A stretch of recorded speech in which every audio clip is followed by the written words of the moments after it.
What's up, y'all? Esperate here, and to start the Maytroid marathon, why not kick things off with the one that started it all? Metroid. Released in the year 1986 for what we called the Nintendo Entertainment System, or the NES. In Japan, it was known as the Family Computer System, with the added attachment called the Famicom Disk System. Or, if you look at it, it's pretty much the NES as a prototype. But anyway, Metroid is an action-adventure game. You play the role of Samus Aran, the bounty hunter, and your mission is to stop the threat of the space pirates and their evil master Mother Brain from forcibly cloning these alien species called Metroids. Metroids can suck the life force out of anything that comes in contact with them, and the space pirates plan to clone these life forms with beta rays, so that way they are rapidly cloned and send them out to destroy all life in the cosmos. The Galactic Federation was already attempting to stop the space pirates, but were eventually overwhelmed and were forced to retreat. And so, as a last-ditch effort, they send you, a lone bounty hunter, to finish the job.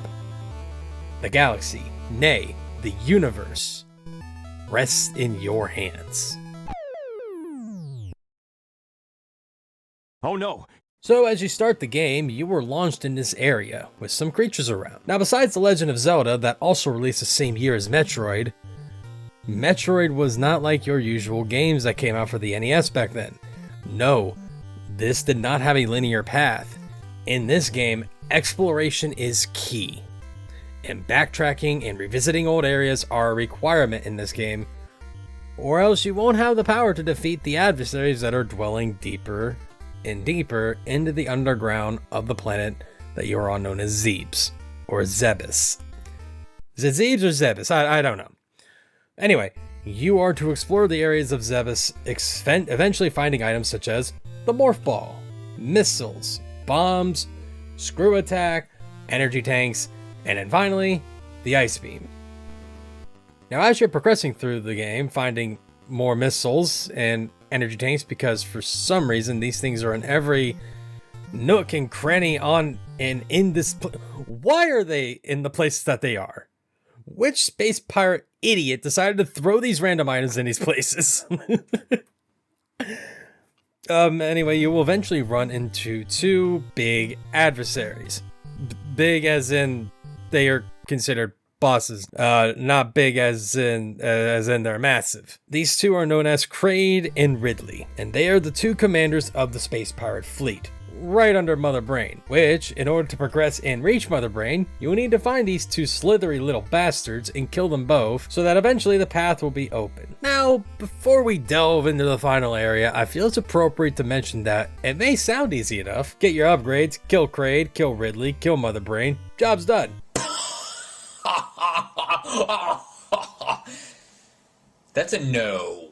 Yeah, no. This game is insanely hard, which makes sense because this was made around the time where difficulty wasn't really in the minds of the developers, and also you had arcade games that were rising in popularity, which means you make games very hard so they spend more money on those arcade cabinets, which it was a given. But holy shit, getting to Kraid and Ridley is probably the most stress-inducing time you could have, but I wanted to bring that up so it doesn't sound like that this was a simple game, because it was not simple at all. So I also wanted to throw one more segment in here, and that is the music that they have decided to go with in this game.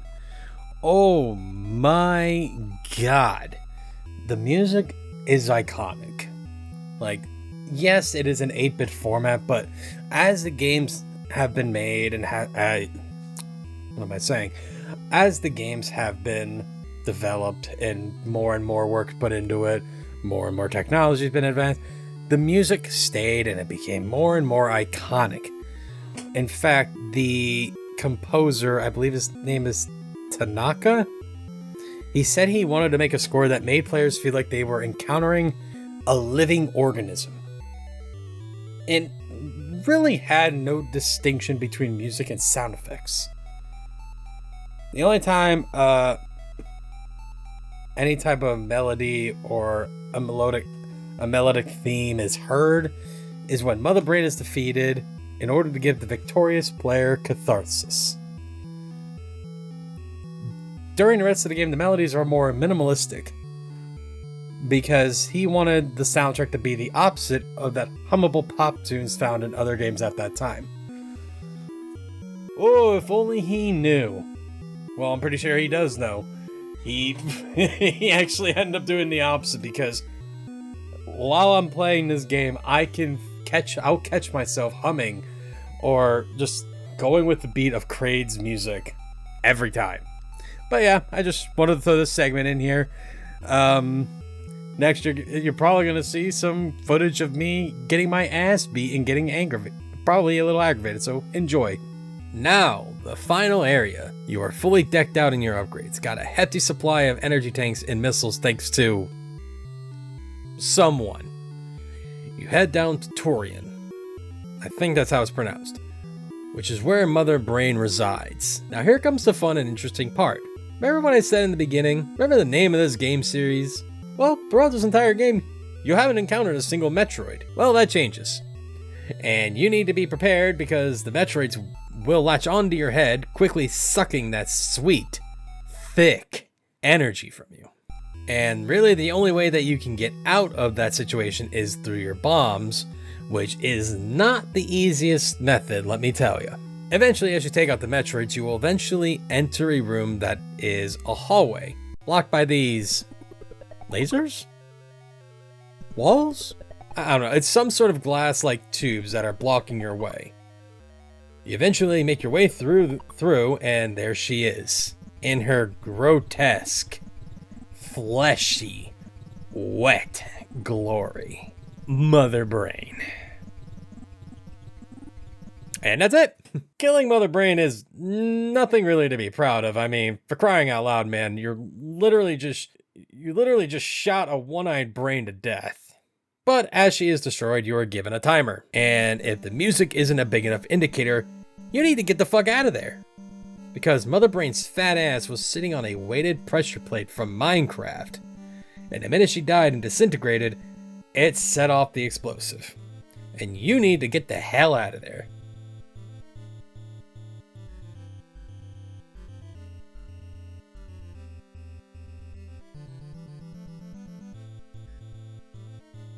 But when you do, depending on how you did in the game, meaning how many items you collected and how fast you were, you'll be given a slew of multiple endings, even one with Samus without her armor, which revealed that Samus was actually a woman at the end. Which I believe she was the first female lead protagonist in a major video game. And fun fact, when I was doing research for this video, one of the developers actually pitched the idea of Samus being a woman just out of the blue during a discussion with the quote, "Hey, wouldn't it be cool if it turned out that the person inside the suit was a woman?"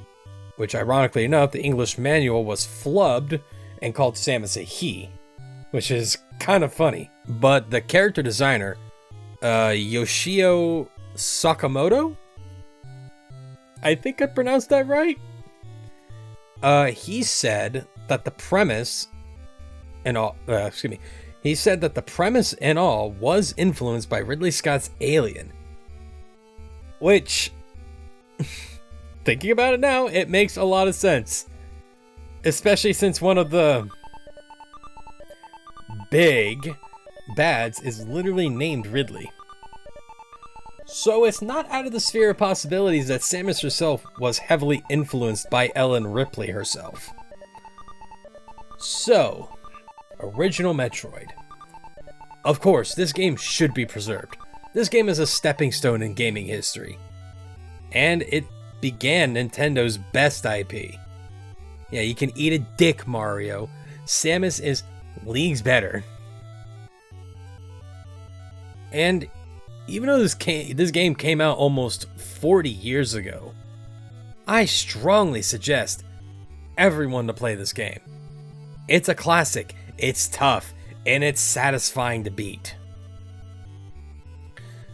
Now, you don't have to play this one. This game did get remade on the game for the Game Boy Advance, known as Metroid Zero Mission. and we will cover that in another video. But with that, thank you for watching. Check out other videos that I've done.